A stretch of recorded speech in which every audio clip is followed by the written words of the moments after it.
Welcome to the Enlightened Normal Dudes podcast. I'm Cory. I'm Sean.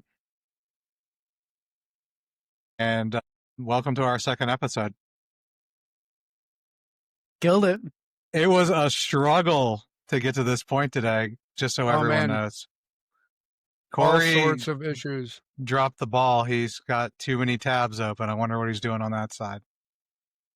I may have fallen into a little bit of a sound effect hole and clogged the CPU some? Something like that, yeah.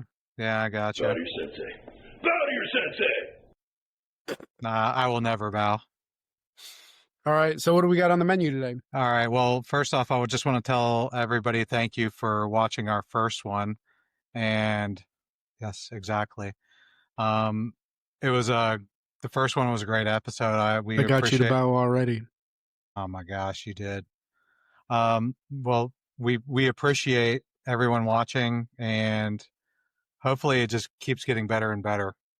And hopefully we can just have good conversation. There was a lot of funny comments. We got a kick out of it, and not only did we get a kick out of it, but we certainly appreciated all the feedback and the likes and whatnot.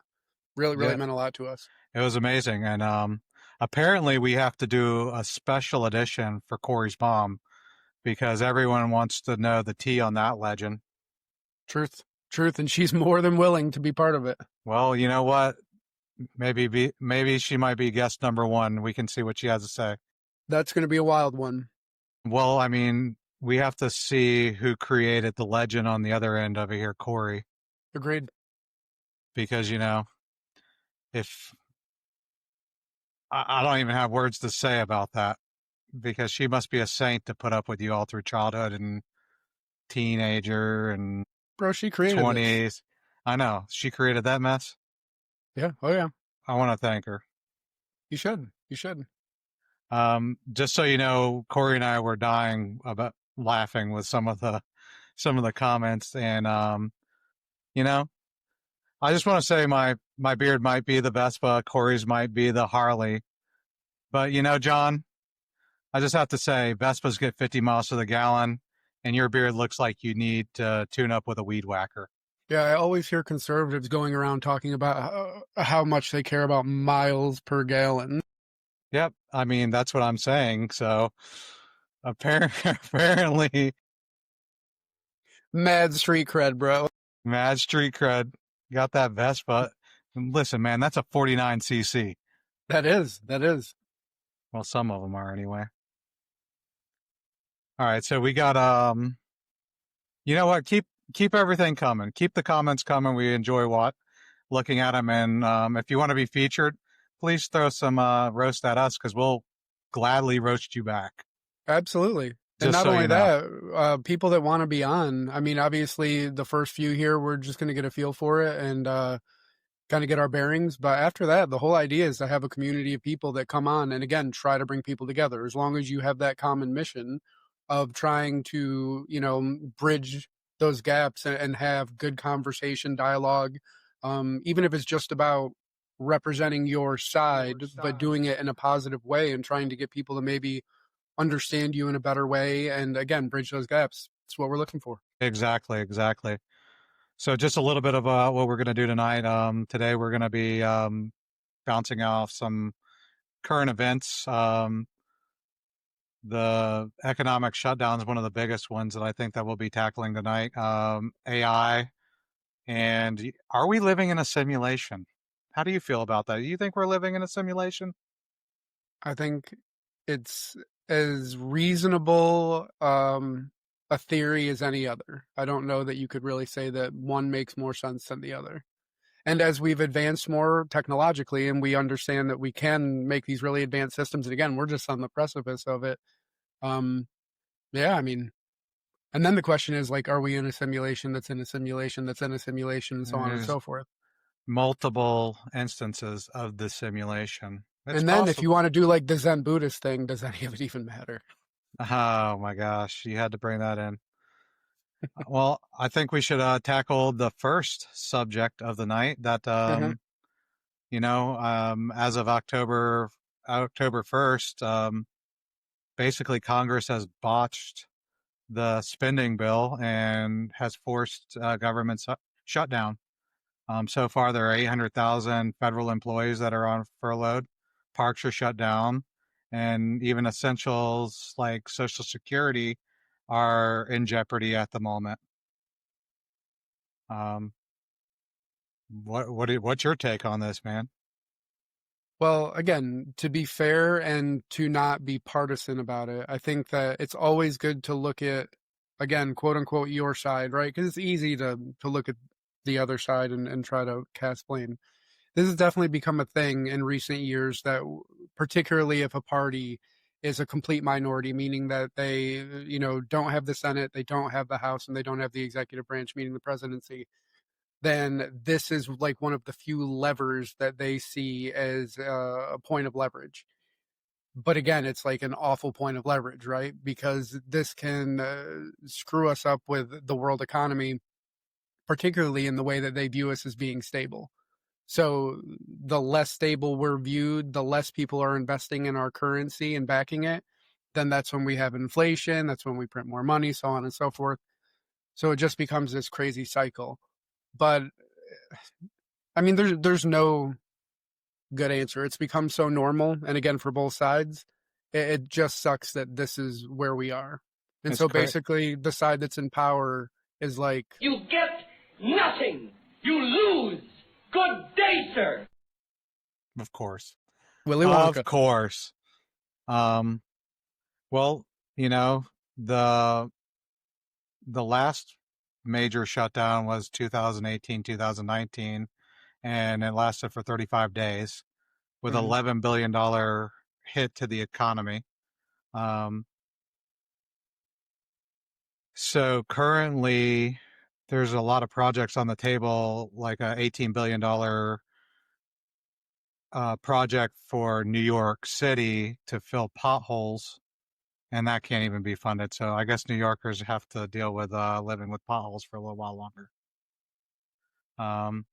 I think the main point That is very sad. Yeah. So I'm not trying to make light of anything, but there are some pretty crazy things in the bill, and I can actually see both sides of this on this one. The liberal side, they don't want to lose any benefits for Medicare, Medicaid, Social Security, and I don't think anybody wants to see that realistically. I just think it's a leveraging point for each side to get what they want out of it. It's just sad because, our leveraging in our governmental system has become so toxic and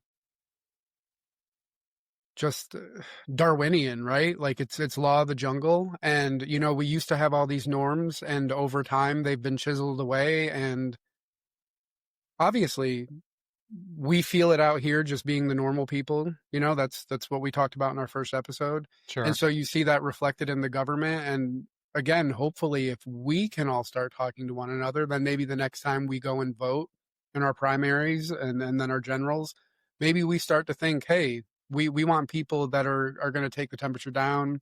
They're going to try to work with one another. Maybe they're going to try to restore some of these norms, because we can't keep going down this road. It's insane, Yeah. and again, regardless of each thing that we parse here for the shutdown, it's not good for our overall economy. It's just another chink in the armor of the world looking at us and saying, we don't really trust these guys too much. And we already have economic problems with inflation. And so anything that hurts our currency at this point is just, oof. Well, the current proposal would, I see it from the conservative point of view, obviously, because that's how I'm looking at it. Yeah, what was it in the first episode? You're absolutely conservative? Absolutely conservative and fiscally responsible. Maybe not, but Maybe you are. maybe I am. But no, this new spending bill proposal would add actually $1.7 trillion to $2 trillion to the deficit, and I'm not entirely sure that's something that we can sustain. Well, no, I mean, the entire reason we're where we are right now is deficit spending. So, I mean, if any of us ran our households the way that the federal government has been run, basically since Clinton, right? That was the last time we had a minor surplus. Um, and you can get into all different sorts of stuff, particularly the wars that we've gotten in, and we haven't raised taxes historically. Whenever you get in a war, you raise taxes, right? And because it's so easy for the citizens to be detached from that reality, that at least if they have to feel it in their pocketbook, maybe that makes them think about it like, is this really worth it? And Sure. we've waged these wars for like 25 years now and not paid for it, cut taxes, which is insane. And then, of course, there's several tax breaks that have gone through. There's been the COVID money, all different sorts of stuff. We can find all sorts of stuff that doesn't need to happen. But the deficit spending, just increasing our inflation. I mean, when you look at the problems we have, it's that your money doesn't go as far. Like, we're in our early 40s. We know what it was like. Dude, I remember when gas was like $1.14 when I was 18. You know, and again, that's just one example, but it's kind of a ubiquitous example. Yeah. That's kind of like a ubiquitous example that everyone will understand, but it goes for everything. And so it's just that money doesn't go as far as it did. And that's because we keep printing, which deflates the currency and so on and so forth. But the reason that happens is because we deficit spend. And so you just have to keep injecting money in. And it's psychotic the way we're operating. And I think, to be fair, you know, and even if you go back to like the big, beautiful bill, and again, without parsing it like crazy, just more deficit spending. So you have what, 5 trillion of deficit spending there. Now you're talking about another 1.5 to 1.7, whatever. Like, this is insane. What are we doing? No, exactly. But just so everyone has a frame of reference on some of the spending in this bill, I was talking to Cory earlier about this and we were cracking up. So I just want to let you know. $1.2 million for lizard treadmills. So it's an NH.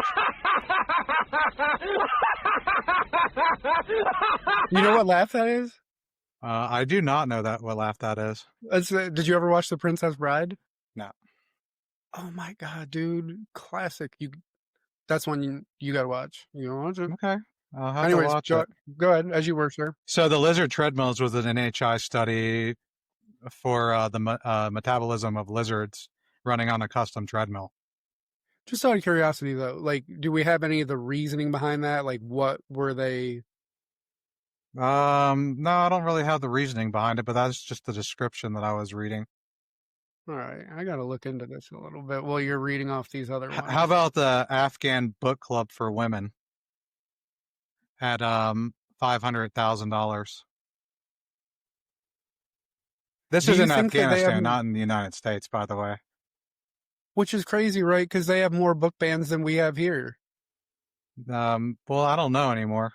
I heard about what was the? I got to look at the name. What was the name on that?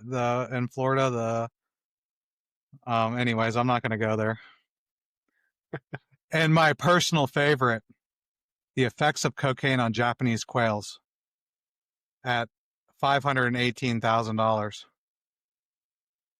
That is some solid research right there. I don't know that I would want to spend $518,000 on it, but I would certainly throw down on just getting enough to give it to a few of them and making sure that we could put it on YouTube. So that's an NHI grant, how cocaine impacts quails' mating behaviors. All right, let me see.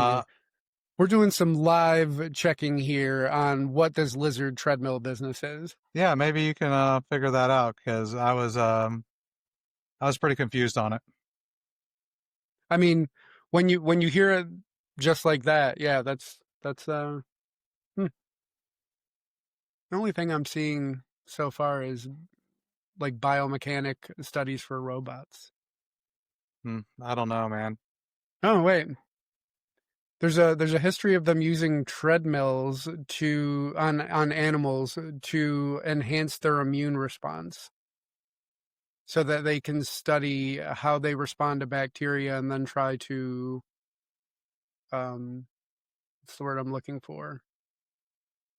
Use that information towards human beings. Sure.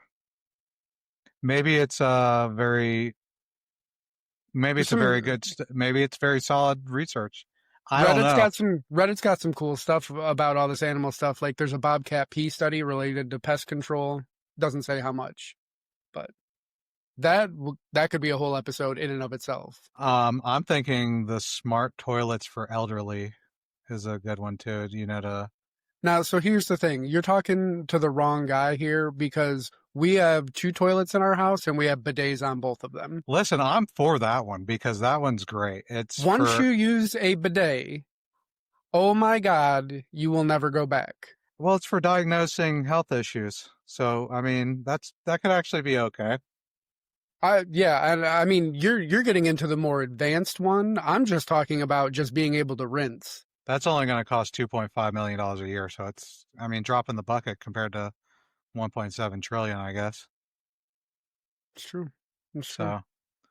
We'll just print it. It's fine. But I think that's the crazy thing, right? Is like when you look at a lot of these things by themselves, when you look at the entire budget, it's not that much. These are quote unquote drops in the bucket, but they all add up to this behemoth amount. Sure. And it's just wild. It really is wild what we're doing.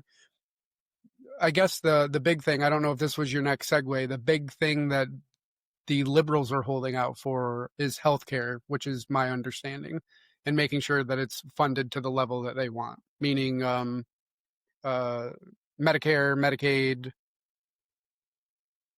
I think even subsidies for the Affordable Care Act. Am I missing anything there, sir? No, I don't think so. I think that's you're pretty much right on track with that. There is one big thing that I would just like to get out there. I already know where this is going because I want to say it as well. I'm pretty sure. I'm pretty sure. If not, you go ahead. All right. Again, just in the interest of having real conversation and being real about what we're talking about, illegal immigrants do not get insurance. What they get is access because we as a country don't turn people away. So you can make the argument that if somebody doesn't have insurance and they're here illegally, that they could be taking the spot or slowing things down for American citizens because they do get access. Because, and this is what's fundamentally flawed with our approach to healthcare. Essentially, our system is socialized, nationalized, whatever, because we don't reject care for people unless it's a prior authorization. Yeah, pretty much. But no, if you show up to the hospital, assuming you have a legitimate medical concern, you're going to get care. So yes, illegal immigrants can get care because, I mean, let's be real. Sean, you and I work in the hospital. Like when you see somebody in the hospital who needs help, you give them help, you know? Yep, like exactly. It doesn't matter what we don't ever even think about any kind of financial and it's thing. just a matter of being a human being. It is perfectly fine to have a policy discussion about how that affects American citizens, but let's be real about it. Okay, these people are not getting health insurance. They're not getting Medicaid, Medicare, all this different stuff. Are they using services? Do hospitals have to eat that charity care?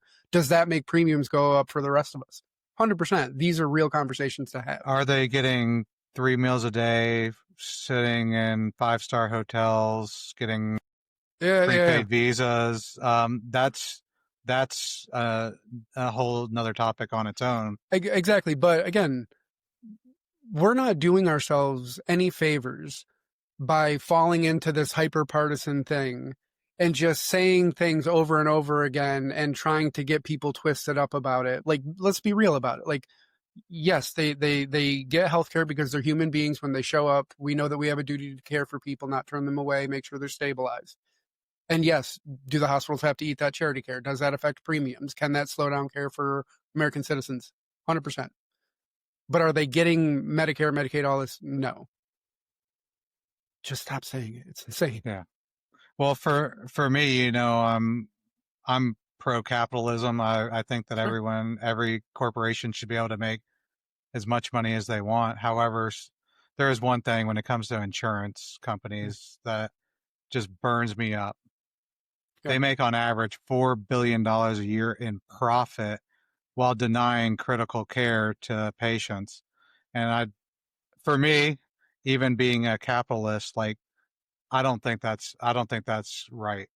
Yeah, I think You know, it's so interesting because even on our lifetime, right, we've seen some of these big issues flip between conservatives and liberals. And that's the cool thing is that when something becomes blatantly apparent, and I think we could argue in our country that it takes way too long for things to become blatantly apparent, but definitely on this particular issue, people are wising up. Like, I remember during the Affordable Care Act, when they were trying to get it passed and whatnot, right? And people are like, well, I don't want the government between me and my doctor. Okay, it's a valid criticism. But having anybody between you and your doctor, including somebody that's trying to turn a profit, is equally as bad, right? So, like, the idea, and I know that you've dealt with this, I've dealt with it pretty much. I'm sure everyone that's listening has dealt with it at one point or another. This whole prior authorization game and waiting and delays and denials. And, oh, if they just would have documented it this way, and then you have to go back to your doctor, pay another copay. They document it the way that they said that they're supposed to, but, oh, no, we deny. Oh, we don't have that on formulary anymore. Just this constant nonsense. And so the idea that a physician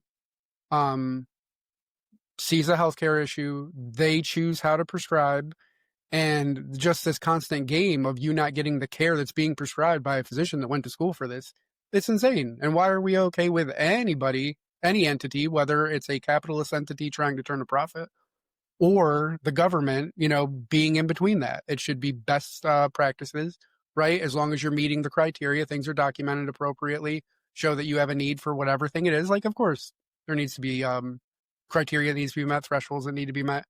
But like the way that this is going down, and people are getting wise to it too. It's insane. So my frustration is, I won't name the company, but it begins with Express and ends with IPS.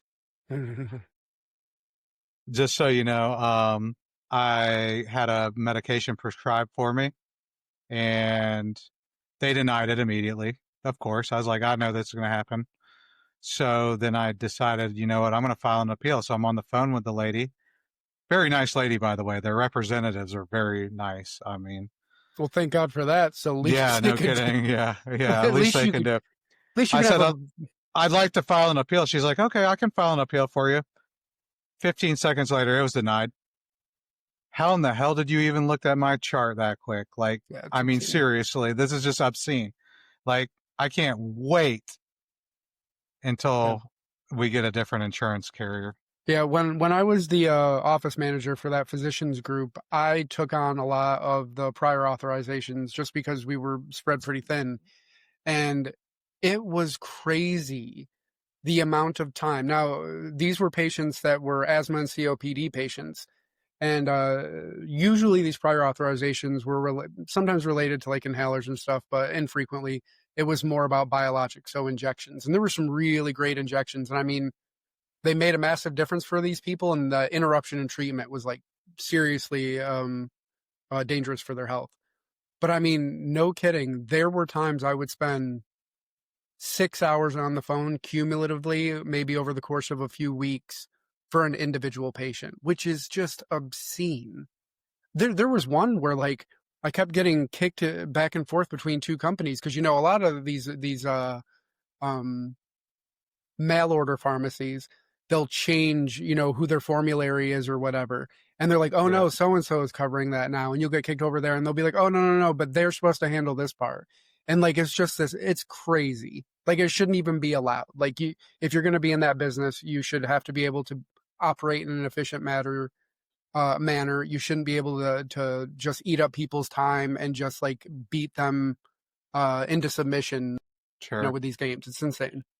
Sure. I'm on a medication now, and what was really funny is my physician actually pushed through the medication. I didn't know she did this, but Publix calls me and said, hey, good news, your prescription is covered by your insurance plan. I'm like, oh, that is great news because I was paying about $50 a month or so for a compound pharmacy to make it.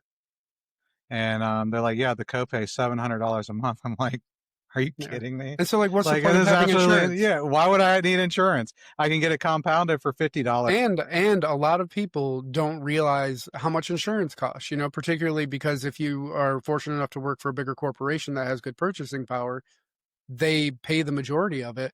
But a good insurance policy, at least a couple of years ago when I was the one that was choosing them, was like $8,000 to $9,000 a year per employee. So, No, I it's mean, still I mean, well, I know. at that point, it was actually going up. So historical norms were that it would go up around 7% per year. But even when I left there, which was 2022, 2023, it had already gotten to a point where it was going up between 13 to 17%, depending on different plans, which was just insane. It was so that's like a whole impending crisis that, you know, we can do a whole episode on eventually. But people don't realize like the amount that's just being paid for you to have a policy is insane. And then these guys have the balls to be like, oh no, we don't pay for that. We don't do that. Or, you know, just Well, constantly going back and forth with your doctor. and making $4 billion profit. That's after they've paid all the claims.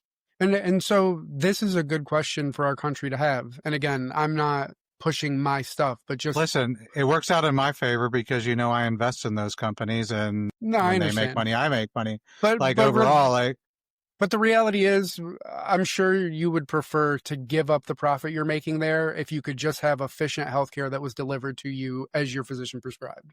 I think that there needs to be checks and balances, but I don't know if the checks and balances should be as extreme as what they are. Yeah. But by the way, those medications, they're working. They're working. You look great. Well, yeah, no kidding. Thank you. I appreciate it. Something. I want to put it out there. Nice. You've been waiting all night to use that. Bro, there's so many here. I'm just like scrolling up and down and like, okay, how can I work this one in? That's fine, man. I get it. Yeah, no, it's fun, man. And hopefully people find it fun as well. We're trying to break up the monotony. We talk about some of this stuff and they aren't necessarily sexy topics. I think the people that are listening are definitely people invested in hearing and learning about this stuff and having conversations. But certainly if we can have some fun in between. Yeah, we got to have some fun because, you know, we can't just be all political here. No. We got some good topics coming up in a little while, though. So what do we got? What else are we doing? Next on the agenda is the jobs report, and apparently there's recession vibes, which no one wants to ever hear that. So, Sean, I want to get your opinion as a, did you say extremely conservative? Definitely conservative? I think it was definitely conservative. It's definitely conservative. So as a definitely conservative person that is a capitalist through and through, how do you feel about tariffs and the way that they're affecting things? So far, it's definitely causing more inflation. Which, I mean, sadly, like, it's common sense, right? Like, you put a tax on everything, the price goes up. Well, yes, if so how capitalism works, if no one understands this, if a good costs $1 and it costs $1.50 to make, then now the company's not going to eat that cost. They're just going to increase the price of that good. That's typically how it works. Yeah, and I would encourage liberal listeners, my fellows, Democrats, liberals, whatever area you fall in. As I've gotten older and I've researched more of this stuff, like, you'd be surprised. A lot of the stuff, like, capitalism really is good. Just look at, for instance, the Jimmy Kimmel situation. If you're somebody that felt like the way the government was intervening with Jimmy Kimmel, what changed that situation? Capitalism. There is good news. I heard that rumors of a $600 stimulus check due to the tariffs. Yeah. So that should pay my But all joking payment aside, capitalism really does. It does work. Unfortunately, what we have over here is more of like a crony capitalism. Yeah. And it might be getting even more crony, and not even getting into the politics of it, because I think any people that are in proximity to power are tempted by all this stuff. But just with these large corporations and the purchasing power they have, it's crazy. You know, I just want to tell everybody that I think that Cory and I right now are bringing it down a notch, because we don't want to overstep our bounds. If anyone has any comments about but these to be honest with you, Sean, yeah, I don't even know that I am bringing it down a notch. Maybe you are. Yeah. But for me, I'm just exhausted. I'm exhausted of being like hyper political about stuff. Like, most of this stuff falls in the middle, and like if we're fair about it, like, hey, as a liberal person, I'm telling you, I see why capitalism really is the way to go. again, though, when you look at the issues we have, let's talk about healthcare, right? Like, you don't really have capitalism. You have a few companies that essentially are quote unquote competing against one another, but price fixing and then using the same types of really shady business practices to deny people and do all that shady stuff. That's not capitalism is really allowing, you know, the market to have as many entrances as can get in there and try to drive costs down. And Yeah, so exactly. that's the issue. So whether it's pharmaceuticals, whether it's your actual medical care through your insurance, you know, whether it's whatever, if you let consumers drive with their dollars, it usually works out pretty well. Okay. Well, I mean, So unemployment ha right. ha, Sean. Ha ha ha. So, you know, the tariff tanks the GDP, by the way. S&P's worse since 2020 at negative 9.1%. Yeah, And the yeah, argument here seems pretty straightforward, regardless of how you feel about Trump and his different stuff. I think there's a very good argument to be made for tariffs, particularly when it came to our national security or industries that we needed to rebuild. But, you know, the whole saying, right, is you use a scalpel to go in rather than, you know, a tank. And I think sure. that they just went in with a tank. And then even when you look at the way they're calculating these tariff amounts and Well, stuff, he had to go in and make a statement and say, "Hey, fair point. we're getting screwed, and we're gonna do exactly what you're doing to us." And Yeah, I yeah. think that was the message, and I don't think that tact would have worked against other countries. You know, Yeah, yeah. And so I think he had to actually go in heavy and and heavy. that's fair. And I think that you could make the argument that a couple months into it, when everything had really gotten shaken up, that you probably had achieved whatever strategic advantage you were going to get from shaking things up. But now we know, like, I mean, like, it's the writing's on the wall with all this stuff. And again, if you're not doing it for specific industries, like you're trying to rebuild manufacturing to what degree you can, you know, you do that. Anything that's for national security, so whether you're trying to protect your steel companies or whatever other stuff, chip manufacturers is a big one, right? Because AI is the next frontier, so we have to be very careful with NVIDIA because they're the big GPU provider that really accelerates AI. So there's all these different things, but yeah, just this broad-based thing. And the problem is that tariffs are a regressive tax, so they indiscriminately hit people that make less. Well, I've always said for years, and you can vouch for me on this. You can see how well the economy is doing based on diesel prices. Yeah, And absolutely. diesel's what moves your goods. That's what gets it there. Shipping prices are what drive the price of the goods you ultimately receive. Yeah. And you get reasonable diesel and inflation starts going down because the cost of goods Reasonable start going diesel. down. Reasonable diesel. You don't have a sound effect for that, do you? Well, buddy. You'd be surprised. But no, I've been saying that the cost of oil is directly related to everything. Everything to Sorry, go ahead. like end user basically. Yeah. Like the cost you're paying at the store. Which I'm surprised with this whole thing because I think the whole thing with Trump getting in, right, was that border was a huge one, right? They totally messed up the border last 4 years. There's just no way you can get around that. But the bigger thing was just in general, people felt like, okay, this is a businessman. He's just gonna get rid of regulations, back up, let the economy do his thing. And so I think that's where people, whether they will come out and say it if they're a supporter of his or they won't, I think most people feel like, dude, why are you putting your finger on the economy so much? Like, back up and let it do its thing like you did in the first term. Exactly. Well, I mean, I'm not pointing fingers, but the last administration, you know, came in day one and said, we are going to make stricter standards for the EPA and literally shut down 11 refineries. That's why the price of diesel and the price of gas went skyrocketing. Mm-hmm. That was a big part of it. But then Ukraine, that was a big part of it as well. Listen, there's a lot of other factors. Yes, I know the cost of the oil itself, but the main catalyst was the EPA regulations on the refineries. and literally shut down 11 refineries like overnight. And you know what? This will segue. I forget which topic is next, but just keep this in the forefront of your mind just to bring it back, because in talking about vehicles and energy, right?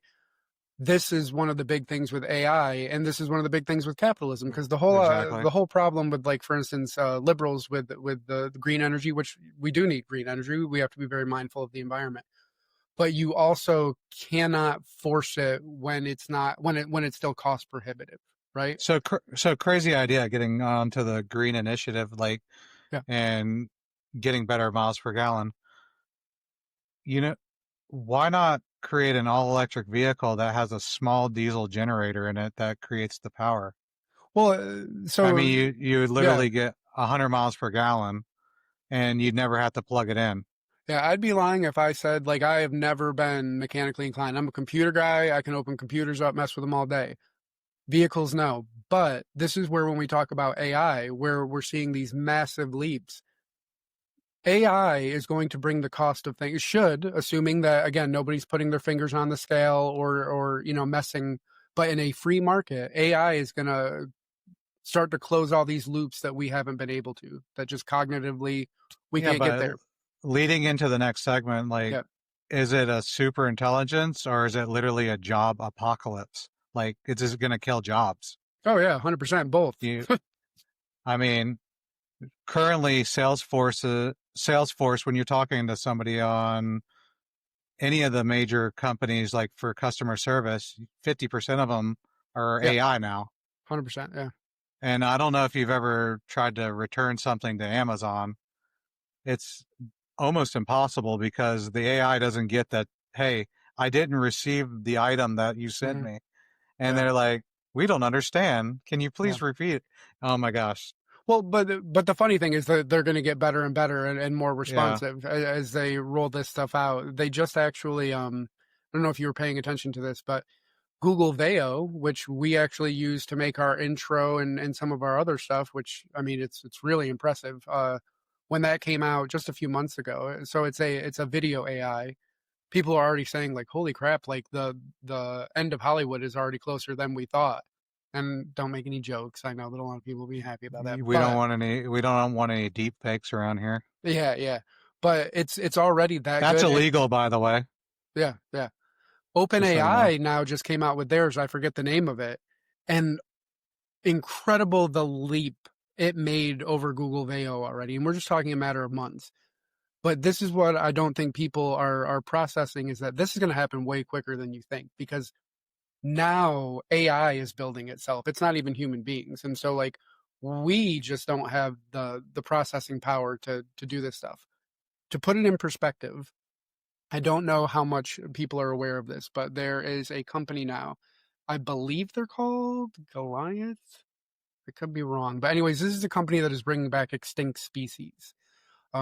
Super cool stuff. Like, for instance, there was this animal. It was kind of like a fox that was in Australia. It was called a thylacine. And back in the early 1900s, it was hunted to extinction. And it was because farmers were blaming losing their livestock on this animal, poaching it. And so they hunted these animals to extinction. We found out later on that these farmers were really just messing with each other's livestock, right? And so they hunted these animals to extinction, and it created this huge ecosystem imbalance. Well, this company is now bringing them back. They've brought back dire wolves. They've brought back some other stuff. Their mission is kind of to bring back animals that specifically human beings have been the catalyst for them going extinct. But they're the ones that I believe pioneered the CRISPR technology that we've heard a lot about, which this is where they can do gene editing now. And I actually saw recently they were able to use gene editing, this CRISPR technology, I believe, to heal somebody that had sarcoidosis, which is a connective tissue disease. So they're doing incredible stuff. So again, to put this in perspective, for decades, human beings have not been able to figure out how proteins work on the DNA level. Proteins they have all these crazy dynamics to them. They fold in all these weird ways, and just we couldn't get it. When one of the iterative AIs came out, this would have been about 1.5 years, 2 years ago, they plugged in all the data that they had already on proteins, and within like couple weeks, AI is like, oh yeah, this is how you do this stuff. So, and again, these things are growing at the speed of light now. So they're plugging these gaps that we have not been able to, and I mean like that quick. And it's moving at a logarithmic scale, meaning like 10 times, 10 times, 10 times. Well, once they incorporate it with quantum computing, it's going to be absolutely game changing. So this is like when you get into like, for instance, green energy, right, has been cost prohibitive. When you look at the issues when they were pushing electric vehicles, allegedly, when they were pushing all these electric vehicles and whatnot, seemed great. You get great gas mileage, but then the battery goes out, and oh wow, $6,000. Didn't see that coming, right? Way more than $6,000. Okay, so even more. So you might as well, if you have an all electric vehicle and the batteries go out, you're probably at least 14 grand to replace them. Well, what happened is people were essentially just selling their car. They're like, I can't afford this, but it sucks because they were kind of roped in with the government helping by giving these big subsidies and rebates for them.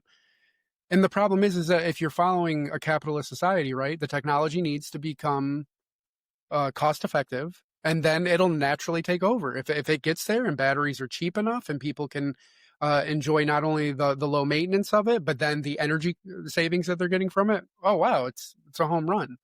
But if it's not there and you push it into it, you're actually setting the whole movement of going there back, because now people already are like, whoa, they kind of got me hook, line and sinker before, and I got screwed on this huge battery thing. So now they're going to be less likely. But AI is going to be able to start figuring out how to make these things more cost effective and move it at a speed which we haven't been able to.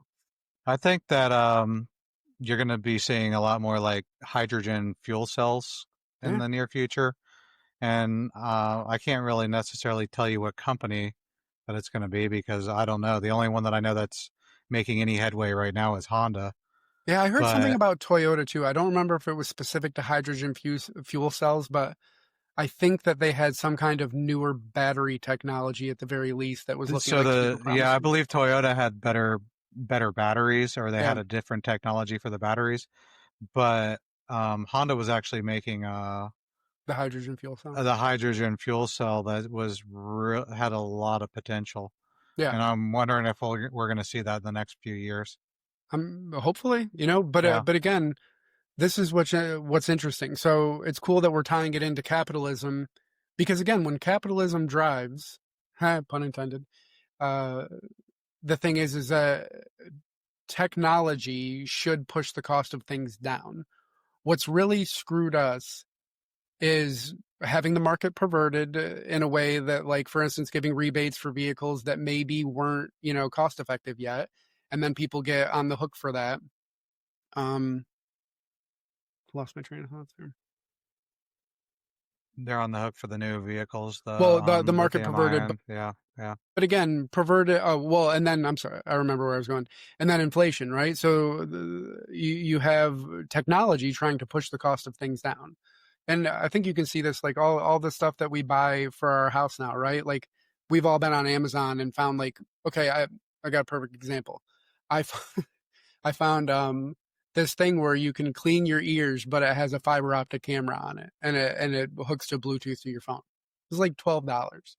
I need that in my life, dude. Amazing. And you get in there and you're like, oh my god, it's like a whole other planet. but like like $12-15. But that's something that like 10 years ago would have been something you'd only see in a doctor's office and probably cost $300. So technology will push the cost of things down. But now people aren't even feeling that in the areas that it's working because of inflation, because our currency is all messed up. Well, here's what we're having a problem with. So when we're talking about inflation, AI, jobs, I'm going to tie it all in together right now. Yeah, do it. Tie it. So, everyone's pushing, if not already pushing for minimum wage, $15. And I'm all for people making a fair living. But you have to remember, minimum wage was started for entry level, and it wasn't a means for an entire career. So, example, you have a fast food chain that has to pay their workers $15 an hour. I'm not saying that maybe the workers are amazing, but an AI product and a robot can take over that person's job and might cost them $100,000. Well, that ROI, return on investment, is replacing somebody within a year and a half, 2 years. Yeah. You understand what I'm saying there? So this is where it gets really scary. If you have a lot of customer base or labor based employment, AI could very well be coming for that job. And this is where we have to, you did a really good job of tying it in there. And this is where Yeah. we have to start having these uncomfortable conversations, like, and Elon has brought this up in addition to anybody else who's trying to prepare us for what this is going to do. You're getting into a territory where there could be so much job disruption, where you might have to like look at like a universal basic income. Yeah, exactly. And, yeah. I mean, it really is getting to that point. I don't know. Because if not, people are going to go nuts, and you're going to be dealing with a lot of. Say hello to my little friend. Crime would definitely go up when people start getting stressed. That is a correct statement. But we do have to plan for it because, again, and the irony is now they're talking about areas that they had not necessarily foresaw. Maybe people in those specific industries were thinking about it, but as a general public, like, now I know lawyers, AI can do that way more efficiently, right? You get into like medical assistants and a lot of basically anything where you're doing like documentation, clerical work, stuff like that, all out the window. A lot of physicians, right? Like you could probably do with less physicians if AI is helping them document and making their time more efficient. I actually just saw that the first completely robotic surgery was done, meaning, a human just oversaw it in case there was a complication, but literally the robot did the entire surgery. I forget specifically where it was. It was in the United States, and it was just gallbladder surgery. But I mean, this thing did it perfectly, because it's not a human being. That's a little scary, It's wild, man. Just based on the fact that, the surgeon might hit the wrong button and chop off an appendage or something like that. Well, that's if they're piloting the robot, but this robot was operating. No, I'm talking about like, let's take the gallbladder out, but accidentally.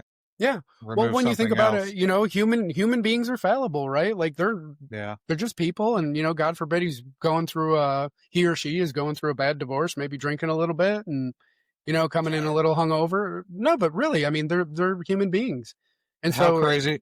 How I'm bringing it back to when we were discussing, a few weeks ago, maybe a month ago, when I was plugging in all kind of analytics to AI, and how crazy was it spitting out? And let's not go into the detail what it was about, but how crazy was it that it was spitting out probabilities and actually getting pretty damn close to what actually occurred? Yeah, it's pretty wild, man. And again, it's just wild because it can parse all of the data that we have, right? And make these prognostications and whatnot. And again, very accurately, like, and this is just right now. These things are moving at light speed. So what you had already was pretty crazy in terms of how accurate it was. A year from now, it'll be 100 times ahead of where it was. Oh, I'm sure. The only thing I couldn't take into consideration is human emotion. Sure. But I mean, I guess I don't know though. I don't know, because like if we look back on that stuff. No. Yeah, no, I promise. If you look back on that stuff, it may not understand human emotion, but it certainly it was very predictive, and so it was very predictive within.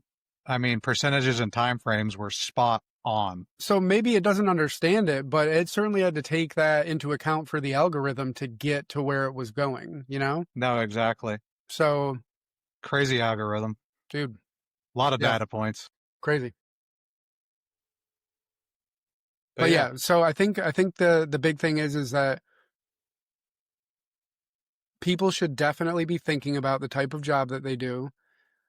You should be trying to provide some insulation for yourself and your family. So if you are in a very clerical field, you may want to start looking into options, places where you have to deal with human beings. I think in healthcare, we're going to be pretty good. The only question is, like, if AI makes documentation like that much better, like maybe you get a little bit more efficient. You can do with an employee or two less. But I think, bedside, you're going to do okay. Those higher level things, the insurance in the background, the administrative tasks, those things are going to get banged up over the next 5 to 10 years. Sure. I think anything that's a decision-making process is probably All going going to to be be on its way algorithms, out. man. Yeah, it's all going to It's be, all going to be algorithms. yeah. And hopefully, again, assuming that the corporate class doesn't try to screw the rest of us, which often happens, if those savings are passed on to us as a society, and my understanding, like from people like Elon, they say that, like, listen, AI, if it's as good as we think it's going to be, and then we can get this onto humanoid robots, and I know that's scary, get into Terminator and all that stuff. But if you have these things that can carry out these tasks and take over what human beings are doing a lot of the time, you get into a universal basic income situation where maybe we all work 10 to 20 hours a week, and basically your job is to go and interface and do like people stuff where a human's face is, preferred over a machine. And then your job is to just be a human being and do human being stuff outside of that. It Sure, sounds that'd be kind of great. utopian, sure. But we're going to have to think about it, because again, if you have that massive job displacement and we don't do something about it, I should. I don't know. Wait. I would hedge my bets if I were. I don't have a Terminator specific reference, but It's not a tumor. it's as close as we can Might get be. right now. It might be But AI will denied. be able By to the tell you hey, way no, ahead your of time. claim, your claim's been denied. Yeah. We're going to need a little bit better documentation. Yes, we see that you have a softball growing out of your head, but it could be anything. Yeah, it really could be. No, we're not going to do the MRI. You out of your mind? Yeah. So segueing out of AI topics, one of the topics that I've been really interested in is simulation theory. And I think that Cory and I have had some pretty good discussions already about simulation theory, even though he won't let on it. Yeah, well, no, I will. But here's the funny thing. Let's be real about this. You're having a little spiritual awakening right now, and that's wonderful. All right. I'm very spiritual as well. I do not bank everything on simulation theory. And to make it easy for anybody who's seen The Matrix, that's simulation theory. The idea that this whole thing that we're experiencing is in some type of, computer or whatever, So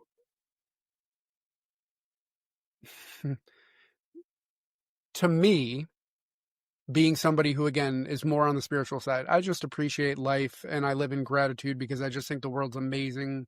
Love animals, love plants. Just, I am not hung up, and this is where I have a little bit of a difference with organized religion. I'm just not hell-bent on being sure about something that I just don't think we can be sure about. So I am very comfortable with the idea that whatever is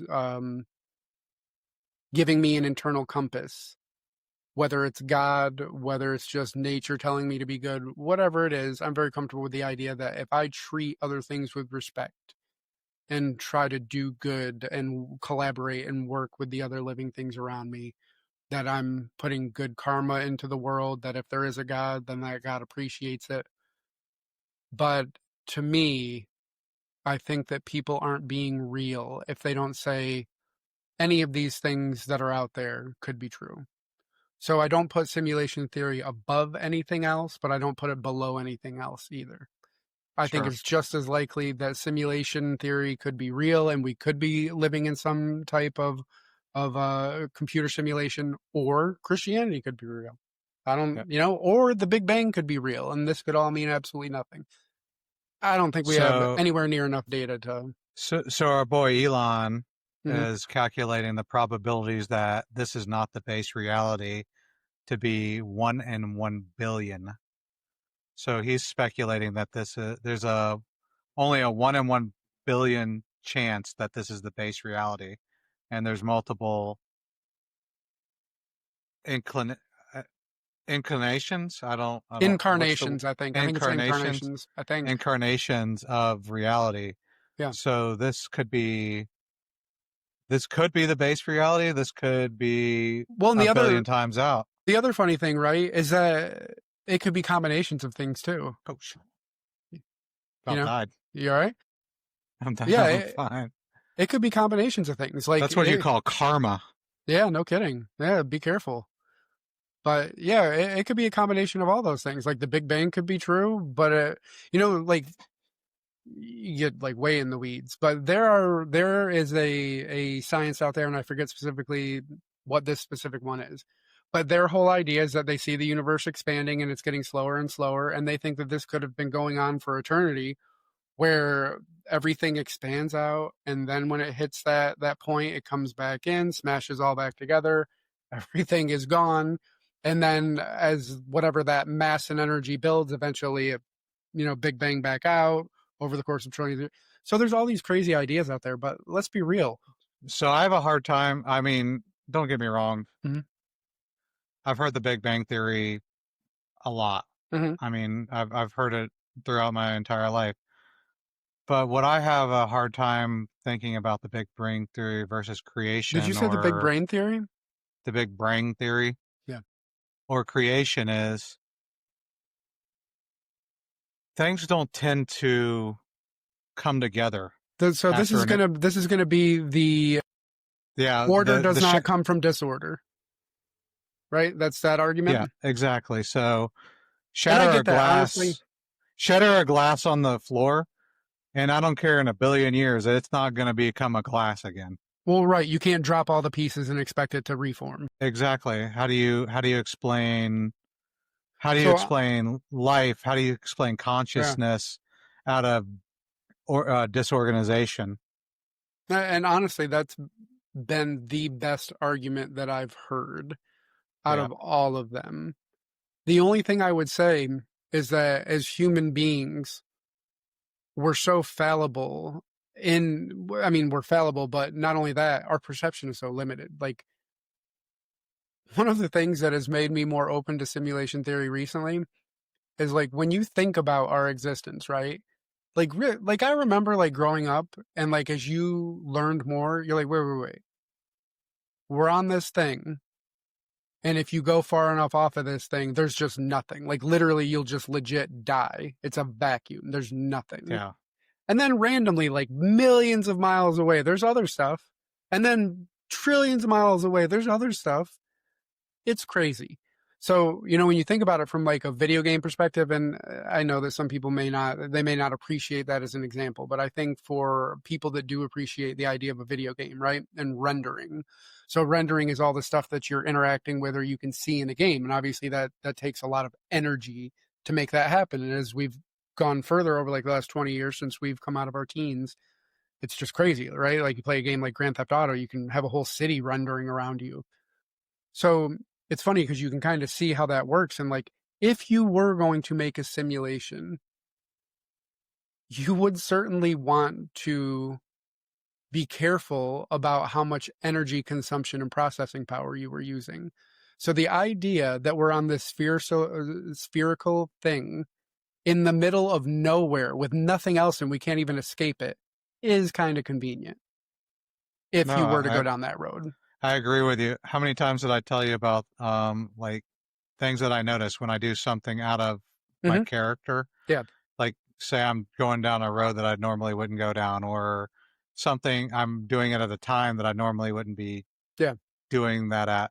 And every single time, some reason I get behind a big ass truck. Yeah. And I can't see around it and it slows me down. It's like the ads, like you caught the ads at the wrong time.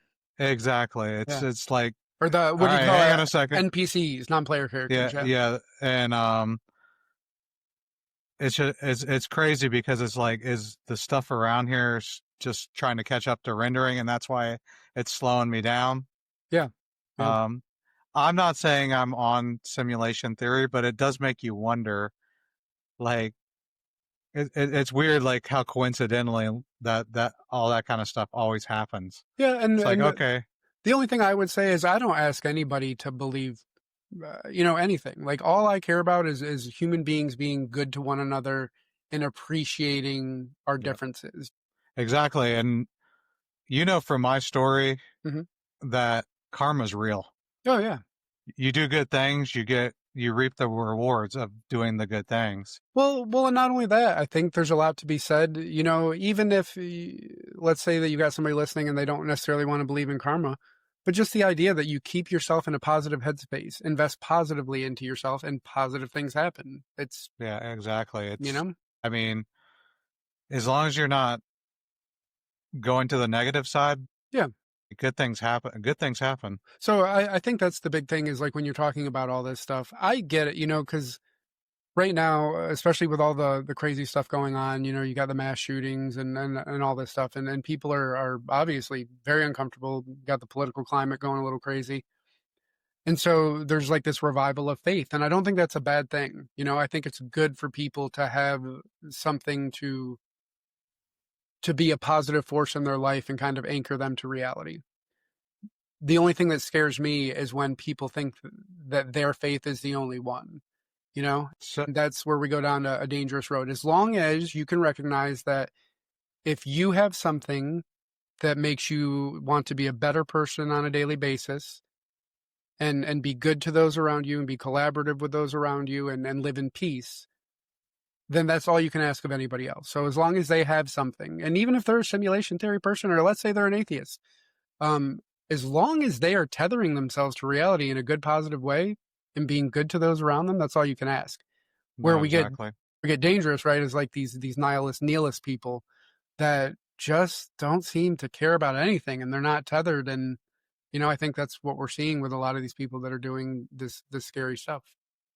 Well, for me, that I've definitely had a spiritual awakening. I've always had faith. I've always had faith in Jesus. I've always had faith in God. I was just never a church guy. Like Mm-hmm. I was like, I'm like, I don't need to go to church to know what I believe. And I actually probably was far off from that because once I started listening to the particular church that I'm watching on live stream now, it just all clicks now for me. No, that's wonderful. And like I said, you saw exactly what I was saying. Yeah, yeah. And it's a very powerful message, and it just kind of solidifies your beliefs. I don't agree with everything, but Sure. at the same time, I do love the positive message. Yeah, and that's what we need. It needs to remain positive. The only thing that makes me wary is when we start getting into the us versus them stuff, or again, you get these people that are just so sure of themselves. Like, dude, we're on a rock floating through a vacuum.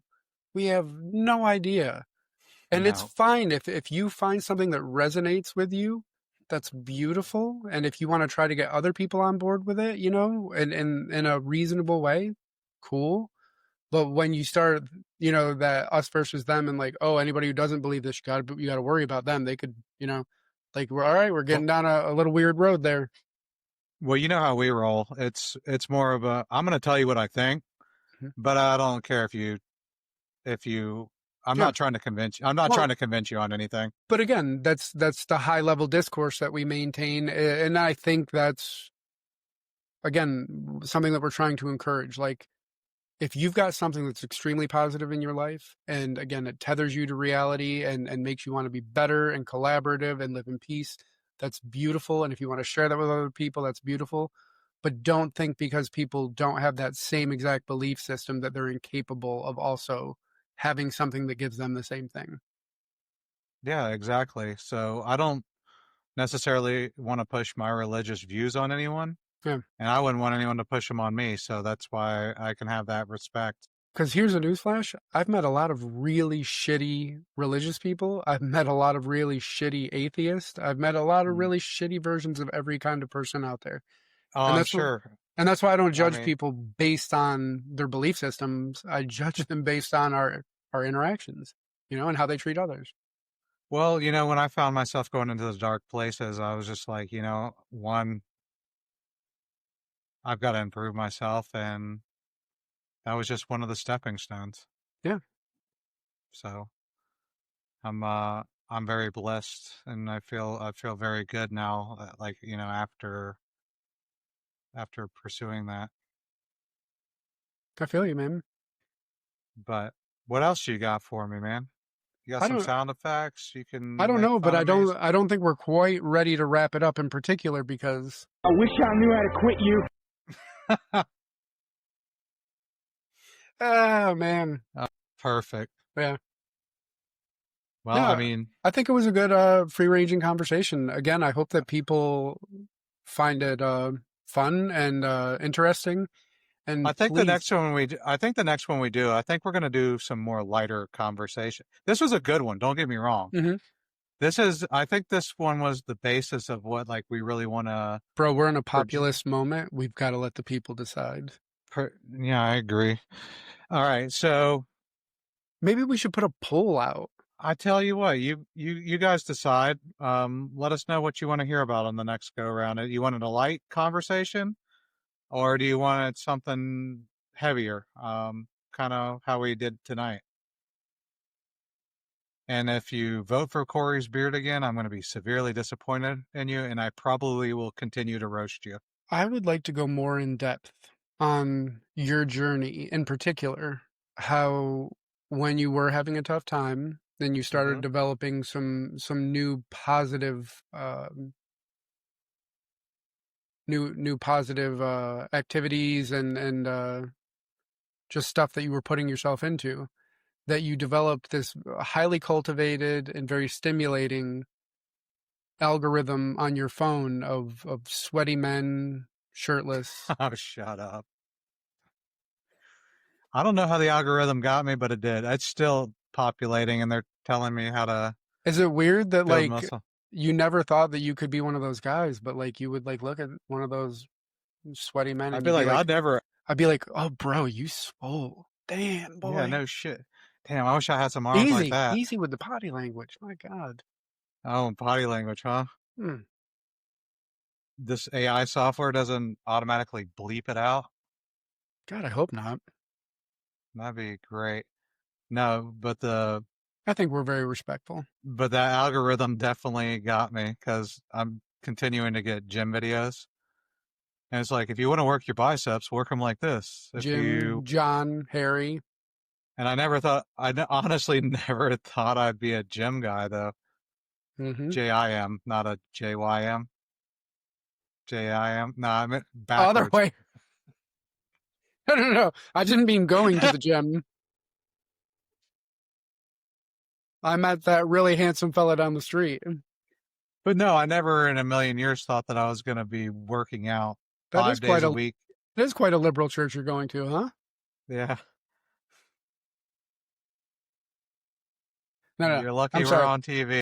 I'm sorry. Go ahead. You never thought you'd be a guy that'd be working out 5 days a week. Like 5 days a week, and like enjoying going. Like, I always thought it was going to be a chore. No, I get up in the morning and I'm like, I'm ready to go to the gym.